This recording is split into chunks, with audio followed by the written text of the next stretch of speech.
Sa next na sinasabi, sa next hearing daw, darating na daw at dadalo na daw si dating Pangulong Rodrigo Roa Duterte. Ang tanong dito ay simple lang. Totoo ba, makatotohanan, o black propaganda, pag-iingay lamang sa social media ang sinasabing darating na si dating Pangulong Duterte para umaten sa Quadcom? Yun ang inaabangan namin. Ako dating DDS, dating kapanalig at dating defender ni dating Pangulong Duterte, gusto kong makita at gusto kong malaman at marinig sa kanya. At di ba DDS to? Ba't ano nangyari dito? Di ba? Naririnig ko to, solid DDS to eh. Ano nangyari dito? Nalaso?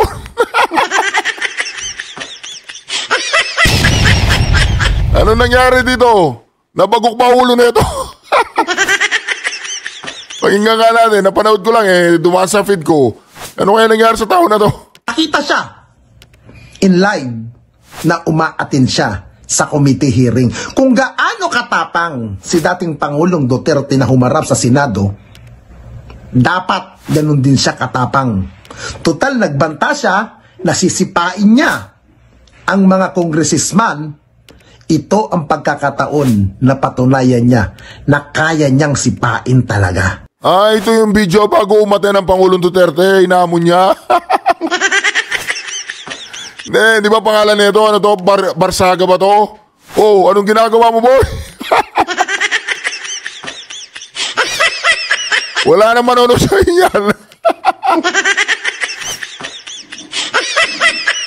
Ano nangyari sa tao na to? Meron po ba kayong alam kung ano nangyari sa tao na to? Ang mga congressman. Pero take note, paano siya makakasipa? Eh nakikita naman natin, si dating Pangulong Duterte, uugod-ugod na, inaalalayan na, mawalang galang na po, nirerespeto po natin ang pagiging senior citizen ng mga nakakatanda. Pero, ang usapin dito, yung mga napatay sa war on drugs niya. Walang nga. Hindi ako sanay sa tao na to ganyan magsalita. Di ba ano ng Pangulong Duterte dito, di ba? Defender niya. Ano nangyari dito? Nabayaran ba to? Tanong lang. Siya ba yung recruiter? Sabi ng sekretary ko, siya daw yung recruiter. Ang hirap eh, no? Pag binenta mo yung kaluluwa mo, wala ka nang buhok, wala ka bang kaluluwa. Tigilan na po natin siya, hayaan na natin. Okay, boy. Ninyo, mabuhay ka hanggat gusto mo. Magpakayaman ka, boy. Nakakaawa ka ninyo. Diba? Ang daming umahanga sa'yo. Tinaubo yung sabaw. Wala, stigtong ninyo na to, eh, no? Buhay pa pala. Ayun, buhay pa siya. Ano yung pinaggagawa sa buhay niya? Ano to eh, supporter ni Isko. Tapos, dahil nga hindi tumakbo si Madam Inday Sara. Ha? Tinitira niya si Sara, tinitira niya ang Pangulong Duterte. O sabi nung sekretarya ko, tinitira daw niya si Sara. Ano bang nangyari sa tao na to?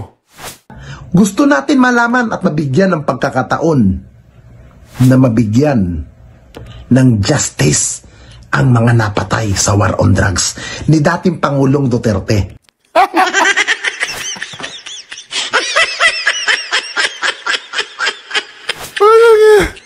Anyway, ninyo, ano lang, kalmante ka lang. Sige, diretso ka lang sa ginagawa mo. Sana masaya ka at sana tumataba ang lahat sa'yo. Hindi, nire-respeto natin yan. Ninyo Barsaga. Di lang ako makapaniwala sa naririnig ko, ha. Pero siguro nalita ako sa balita na ganyan ka na pala. Alright. Ng PDP laban si Davao City Mayor Rodrigo Duterte bilang standard bearer sa Halalan 2016. Live mula sa Century Park, Sheraton sa Maynila, nagpapatrol si Doris Bigornia. Doris, nailatag na ba ni Duterte ang kanyang plataporma de gobyerno sakaling siya nga ay manalo? Bernadette, muli ngang idiniin ni Duterte ang kanyang plataporma at ang kanyang balak na pagbabago sa bansa sa pamamagitan ng pagsugpo sa kriminalidad, korupsyon at sa droga. Sa kauna-unahang pagkakataon na pagharap niya at pagsalita sa mga tao ay sinubukan ni Duterte na iwasan ang sinasabing pagka-war freak niya at ang kanyang trademark speech na tad-tad ng pagmumura. Pero hindi pa rin niya naiwasan iyon at mismo ang Santo Papa ay hindi nakaligtas sa naturang pagmumura. Para lang silang si Alan Peter Cayetano, masugid at walang sawang sumunod kay Duterte kahit pa nung panahong urong-sulong pa si Digong. Ang mga seaman na hindi bumitiw sa pagsuporta sa kanya. Hindi sila imbitado kaya sa labas ng hotel naghintay ang mga ito. Lahat kami nag-aantay sa schedule namin for pagsampa namin sa barko, pero andito kami susuporta kay Duterte bago kami sasampa sa barko. Ang bottom line, pinaka-bottom line, corruption sa Marina. Kaya gustong-gusto namin maalis yung corruption sa Marina. Hindi sila binigo ni Duterte. Bago pumunta sa kanyang proklamasyon, nilapitan niya ang mga seaman at kinausap. 30 minutos din niyang kinausap ang mga ito at nang papasok na, hindi makausad sa dami ng mga nagpa-selfie at kumamay sa kanya. Hanggang dumating na ang pinaka-aabangan ng lahat. Sa lahat ng mga nagdasal, your wish, your prayers have been granted. Finally, meron na po kaming kandidato. Ang kandidato ng partido, yung pinakamalakas na kandidato ng partido, pagkapangulo ng Republika ng Pilipinas. Bago mag-speech, prinay over muna ang kandidato at tinanong pa ito. Mayor Duterte, naniniwala ba kayo na gusto ng Diyos kayo tumakbong presidente? If God wants me to be there, I will arrive there. Sa kanyang speech, sinubukang iwasan ni Duterte na magmura at magsalita hinggil sa umano'y extrajudicial killings. Pero di pa rin niya ito napigilan, lalo na't nang isa-isahin niya ang mga sakit ng bayan na lalabanan niya kapag naupo na siya bilang Pangulo. Ang mga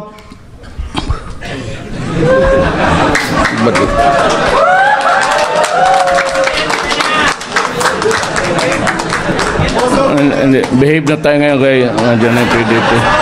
I will require the barest minimum of signatures. And I will not stand for something like 1 year, 2 years. Kalukuhan yan. That's a From the Holiday Inn yung hotel to the airport, 5 oras. Sabi ko, bakit? Sabi na sirado na ang sinong dadating? Si Pope. Gusto ko tawagan na, Pope, umuwi ka na. Di rin niya itinago ang disgusto sa nais ma-disqualify siya sa pagtakbo. If the Comelec decides to disqualify me, fine. Uwi na ako. Marami pa ang ine-expect namin na tatalon pabalik sa kampo ni Rudy Duterte, especially Mindanao politicians. No? Pati una, actually nag-umpisa na si Governor Dolfo del Rosario na siyang haligi ng liberal sa Region 11 ay nagpahayag na ng kanyang suporta kay Rudy Duterte. Si Mayor Uy, si Tony Boy Florendo na siyang talagang point person ni Jojo Binay. Bernadette, paulit-ulit nga pinaalala ni Duterte ang saysay ng kanyang pagtakbo, kasama na dyan ang pagpupush niya sa federalism, ang pagsunod sa saligang batas at ang pag-upo ng isang tunay na Pilipino sa pagkapangulo. Alright, welcome Reaction TV Base. Nagbabalik po, reaction. Dito po nagbalik tanaw lang tayo nung time na talagang tumakbo na ang Pangulong Duterte, no? Ang kanyang pananalita, ang kanyang estilo, ang kanyang lahat-lahat ay walang nagbago hanggang ngayon.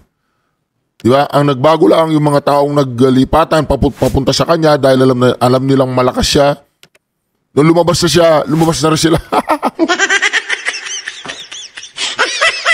Ang ano yan mga tinatawag nilang political garbage. Mga trapo o traditional politician. Ba? Abante, kumusta ka na Abante? Babanatan ka ni Isko dito. Panoorin po natin ito at tayo po ay sabay-sabay na mag-react Si Benny Abante mo ay pinag-initan na ni Isko Moreno. Kulang na lang, awitin ni Isko Moreno yung ano eh. Banal na aso, santong kabayo, natatawa ko, Abante. Palastik nung si Abante, ano.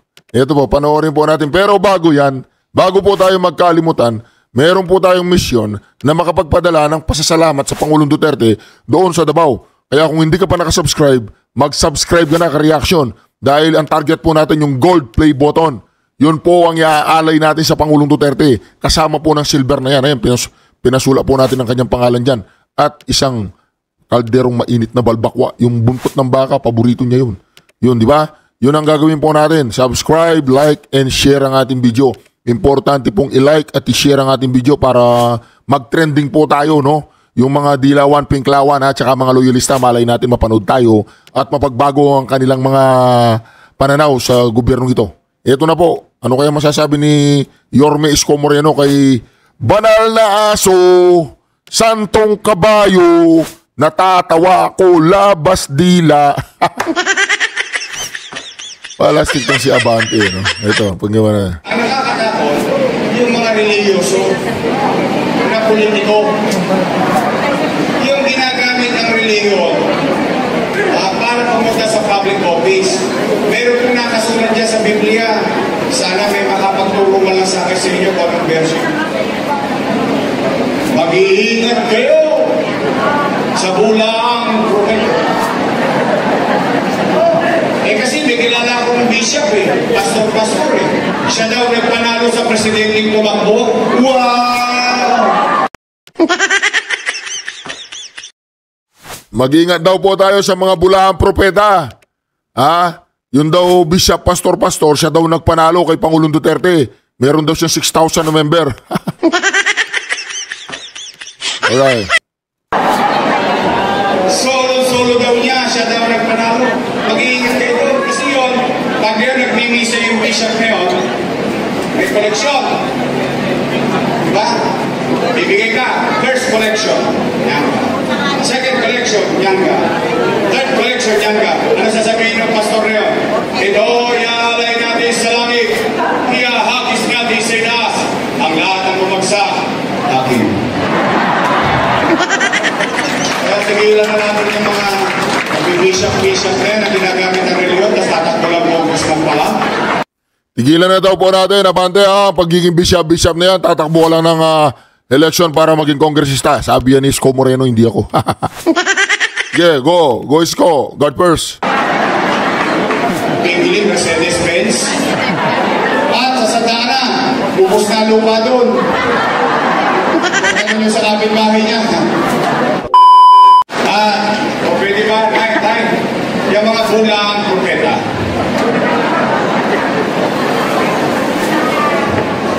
Hindi ako yung real ko na.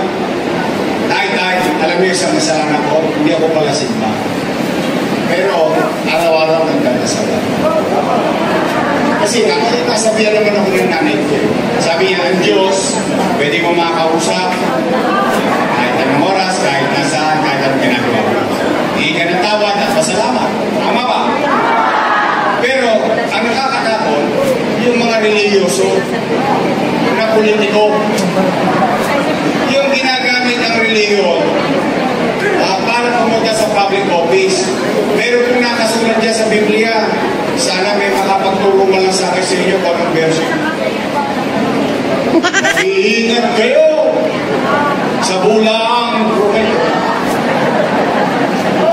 Kasi may kilala akong bishop pastor eh. Siya daw nagpanalo sa presidenteng tumakbo. Wow! Solo daw niya, siya daw nagpanalo. Mag-iingat kayo doon. Kasi yun, pag yun nagmimisa yung bishop na yun, may collection. Diba? Bibigay ka. First collection, yan ka. Second collection, yan ka. Third collection, yan ka. Ano sasabihin ng pastor na yun? Ito, iaalay natin sa langit. Iahagis natin sa itaas. Ang lahat ng bumagsak, akin.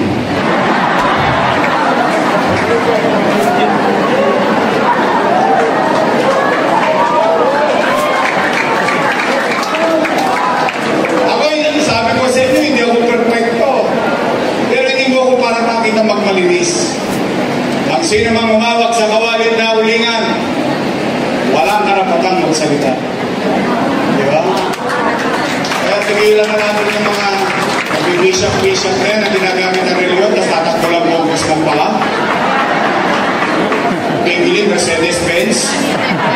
At sa Santa Ana, bubos na lupa doon. Pagtanong nyo sa kapitbahay niya.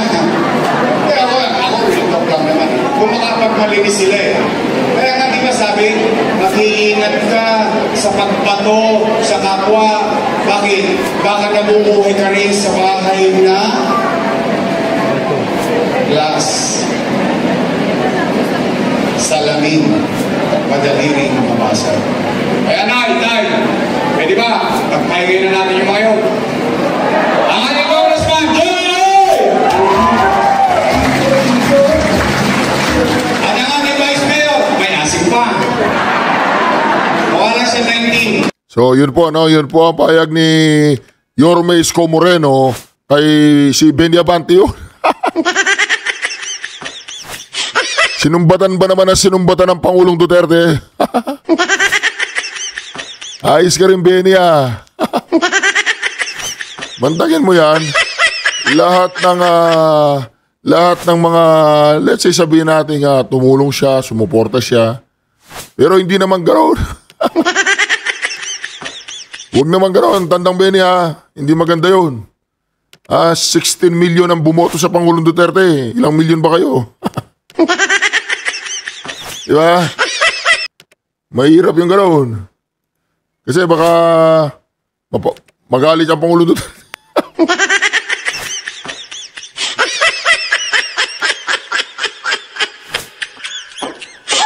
So ito po si si Bishop Abante, no?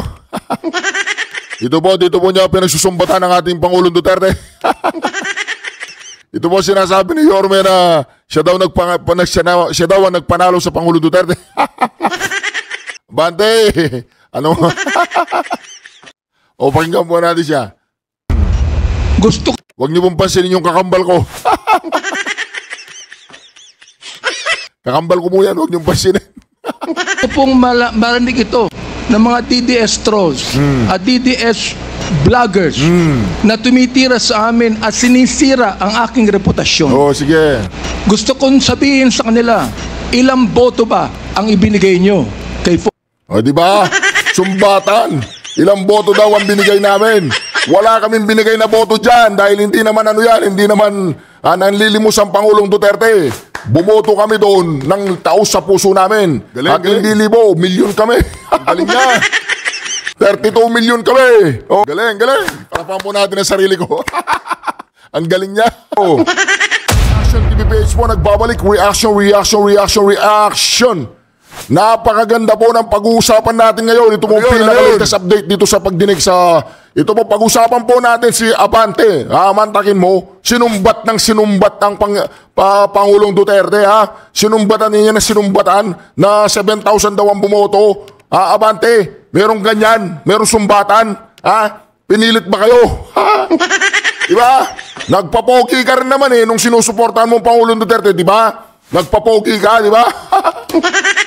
Walang ganyanan, huwag mo siyang susumbatan dahil hindi kanila pinilit, hindi pinilit yung mga kongregasyon na gustong bumoto sa kanya na alam nilang naniniwala. Naniniwala kayo sa Pangulong Duterte. Ngayon, iba na yung paniniwala ninyo, sinusumbatan niyo siya. Galing, nakakailang, pinapanood ko sarili ko. Hindi, ito po kasi yung vlog ko na kung saan talagang si Mamang Abante, pinagsusumbatan niya. So, ipapalabas ko lang ito base doon sa sinabi ni Yorme Isko Moreno. Diba? Okay, go. Pati yung mga DDS trolls daw. Oy, Abante, walang trolls ang DDS. Kami mga genuine, hindi kami mga trolls. Yes. Kami mga vlogger nagmamahal sa bayan, hindi kami magnanakaw. RTD. Sige nga, pustahan tayo kung makasumpa ka na ikaw wala kang ninakaw sa gobyerno kahit 5. O, di ba? Diba? Walang ganyanan, walang sumbatan, wala po siyang ginawa sa video na ito, kundi sumbatan ng Pangulong Duterte na como maraming mga Baptist daw ang bumoto sa Pangulong Duterte. Como yung mga vloggers daw, wala siyang habas na inaatake, di ba? Nagtatanong lang kami, Abante, saan galing yung kayamanan mo? Walang masamang magtanong, ba't lumalabas ang dila mo? Masama ba yun? Huwag kang masasaktan. Kung ayaw mong masaktan, umalis ka sa pagiging public figure. Ngayon, kung gusto mong ma-scrutinize, gusto mong mapuna, gusto mong mapag-usapan ng mamamayang Pilipino, ay magtiis ka kasi pinili mong maging kongresista. Lawakan mo ang pag-iisip mo. Public figure ka, hindi ka private citizen. Diba? Galing yan, Abante. Kaya ako, ang payo ko sa'yo, Abante, kung hindi mo kaya ang init sa kusina, lumabas ka. Wala kami sinasabing masama patungkol sa'yo. Nagtatanong lang kami, ba't ang talas ng dila mo sa mga Duterte ngayon? Dati, pinupuri mo siya. Anong nangyari, Ano ba, mabigat? Galing. Mga kareaksyon, nasaktan si Abante, pakinggan po ninyo, I believe in your plan.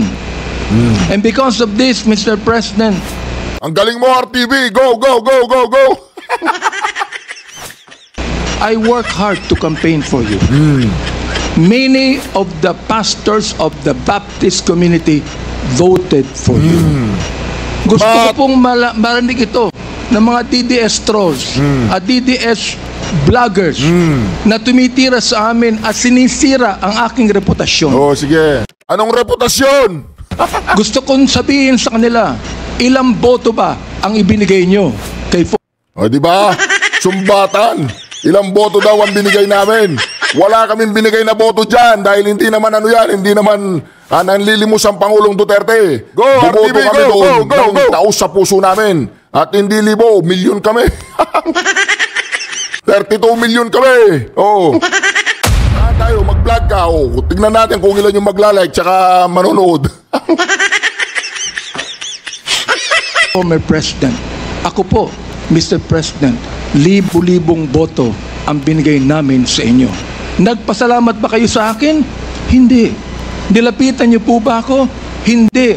Mabuti pa ni Senator Bongo, Mr. President, nagpunta sa aking simbahan at nagpasalamat sapagkat sinuportahan namin kayo at siya, Mr. President. Mantagin mo yan, ginagawa mo, Abante, hindi ka naiya. Para kang batang nanunumbat, binoto mo siya, ba't nagsisisi ka ngayon? Galing! Hindi ka niya pinilit. Walang pumilit sa inyo, Kinikilabutan mo ako. Wala, stick, sino yung nagsasalita na yan? At alam ko, yung mga kongregasyon mong iba dyan, kinakahiya ka na. Now, gusto kong sabihin po dito sa Quadcom na ito, ako ba'y lumapit sa inyo para humingi ng pabor? Hindi po. Ako ba'y lumapit sa inyo para magrekomenda ng justice, magrekomenda ng general, magrekomenda ng cabinet secretary? Hindi po. Hindi naman dapat yun, Abante. Hindi dapat yun. Yung magrekomenda. Ginagawa mo ba ngayon yan? Pag nagrekomenda ka sa Pangulong Duterte, mamumura ka. Alam mo yun. Kaya hindi mo ginawa. Dahil kung alam mo, pwede ka magrekomenda dyan, ay ginawa mo na, sigurado yun. Hindi ako nagpunta ng Malacanang nung kayo nanunungkulan sa loob ng 6 na taon. Isang beses lang. Ako po ay nagsabi kay Senator Bongo, kung maaari na makapag-usap po tayo. Pumayag po siya. At nag-usap po tayo, if you would remember that, Mr. President. Relax na relax lang ang Tatay Dig, sabi niya. Ano tong pinagsasabi ng ulol na to? Bakit ka nanunumbat? Gusto mong mamura? Marami dyan mga kongregasyon at ka-churchmate mo. Hindi ko alam kung agree sila sa sinasabi mo ngayon. Walang pinilit ang Pangulong Duterte. Kusang loob lahat ang pumoto sa kanya. Hoy! Nagpapogi ka rin doon, di ba? Pumogi ka dahil sa kanya. O ngayon, pumopogi ka dahil kay Marcos Jr. o kay Tambaluslos. Nag-usap tayo confidentially. Ano pong ginawa ko? Binuksan ko po ang Biblia. Ipinakita ko sa inyo na walang ibang tagapagligtas. Hindi, pasensya na po kayo. Pinapalabas ko to, Kasi gusto kong marinig ulit ito. Tsaka ito yung sinasabi ni Yorme. na walang ginawa, sinumbat ang Pangulong Duterte at siya raw ang nagpanalo. O tingnan niyo yung kakambal ko, ang ganda ng ngiti oh. Kundi ang Panginoong Kristo. Ipinakita ko sa inyo ang maaaring magbago ng buhay natin, walang iba kundi ang ating Panginoon. Sinabi ko sa inyo ang nakalagay sa John 3:16. Sandali po. Kasi ito mo... Okay na. For God so loved the world that He gave His only begotten Son, that whosoever believeth in Him should not perish but have everlasting life. Binantayan ko ang inyong panunungkulan. Walang masama sa sinabi mo, tama yun. Abante, tama yun. Ha? Pero walang ganyanan. Politika yan. Huwag kang manumbat.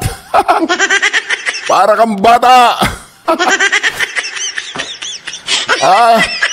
Ang tanda-tanda mo na, ganyan ka pa magsalita. Alright, panoorin po ninyo ang buong video at kayo na lang po ang mag-react, mantakin ninyo. Pati si Panelo, pinaringgan dito ha. Ito, pakinggan ninyo ha. Pakinggan po ninyo to. Ito. Tagalog po ang inyong opening remarks. Hayaan po niyo ko na mag-English naman. Sapagkat meron... Teka lang. Ayan. Kung makakahabol, welcome po kayong lahat ng mga invited guests and resource persons.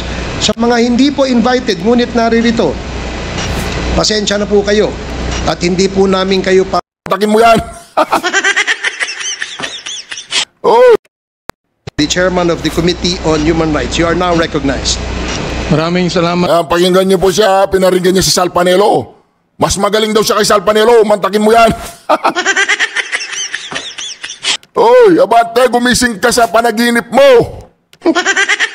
At po, Mr. Chair, dahilan sa Tagalog po ang inyong opening remarks, hayaan po niyo ko na mag-English naman.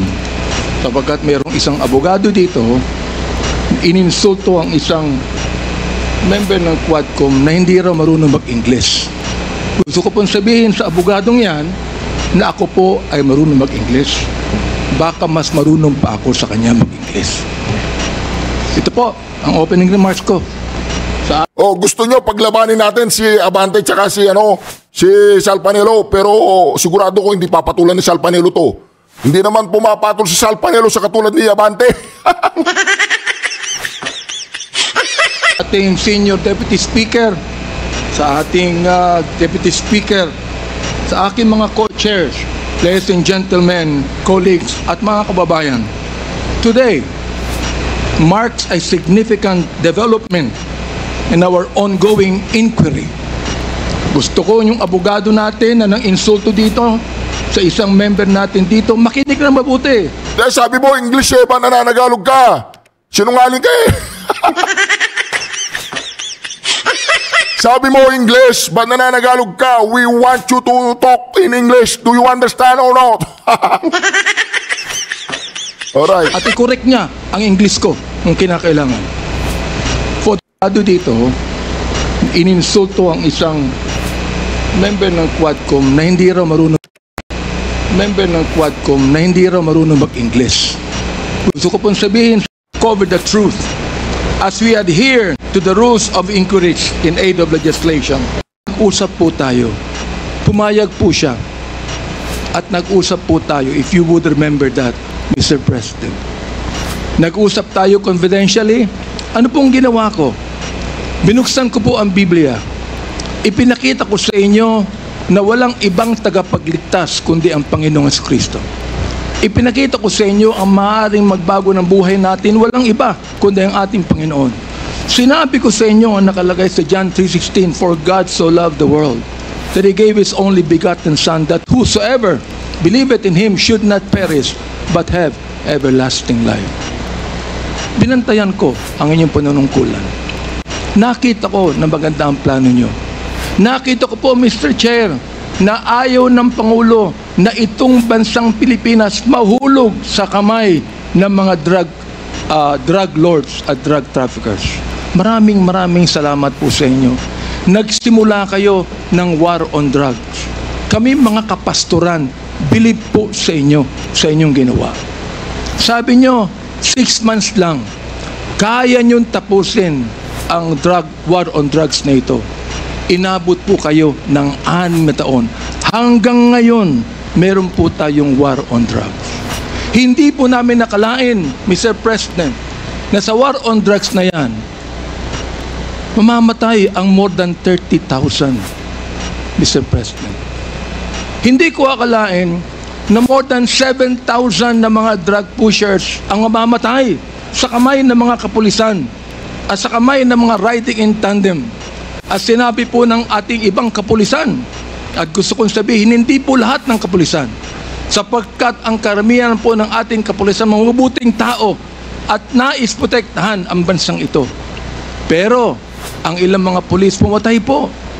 At dito nag-testify ang ilan na mayroong reward system na inyong itinanggi nung kayo ay nag-testify under oath doon sa Senado. Ngayon po, bilang bishop po ng Bible Mode, hindi ko akalain na kinakailangan pumatay tayo ng more than 30,000 people para masugpo po ang drugs sa atin. Aba, Mr. Chair, talo pa natin ang Mexico. Sapagkat ng Mexico, nakita ko wala pang 10,000 namatay. Talo pa natin ng Colombia. Naging killing fields po ang Pilipinas nung panahon ninyo.